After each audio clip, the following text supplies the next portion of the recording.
دوستای عزیز، السلام علیکم و رحمت الله و برکاته. شما اگر در ماه مبارک رمضان آیا میخواین که یک ختم بکنین، دو ختم بکنین، سه ختم بکنین، 5 ختم بکنین، 6 ختم بکنین، 7 ختم بکنین؟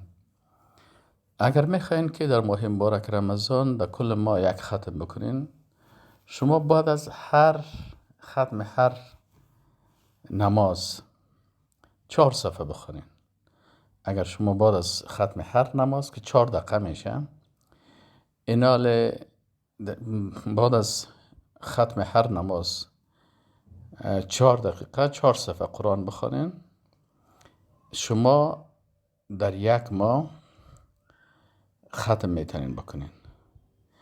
اگر در هر وقت نماز، مثلا صبح، پیشین، دیگر، شام، خفتن، یا پیش از نماز یا بعد از نماز 8 صفحه اگر بخونین، در هر وقت در این 5 وقت 8 صفحه بخونین، شما میتونین که در ماه مبارک رمضان 2 ختم بکنین.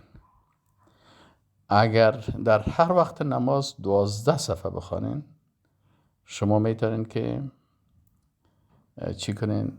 شما میتونین 3 ختم بکنین. و اگر شما 20 صفحه بخونین، در 5 وقت روز 100 صفحه میشه، یعنی شما 5 ختم میکنین. و اگر شما مثلا روزانه 24 صفحه بخونین، در هر وقت 24 صفحه بخونین، در یک روز 120 صفحه میشه، 6 ختم میشه. و اگر شما در هر وقت نماز 28 صفحه بخونین، روز 140 صفحه میشه که 7 ختم میشه. اینال انسان تصمیم خود بگیره. اگر تصمیم بگیرین و هر وقتی که نماز خواندین یا پیش از نماز فرصت پیدا کردین، 4 صفحه بخونین. 4 صفحه اگر بخونین، در 5 وقت 25 ضرب 4 20 صفحه میشه. اگر 8 صفحه بخونین، 8 ضرب 5 40 میشه.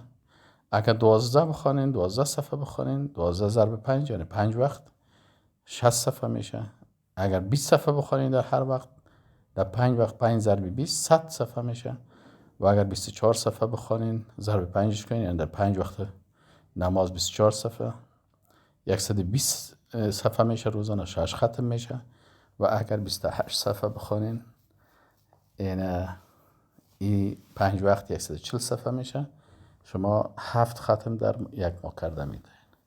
خب حالا هر کس میتونه که بر خود تصمیم بگیره، حداقل 1 ختم یا 2 ختم.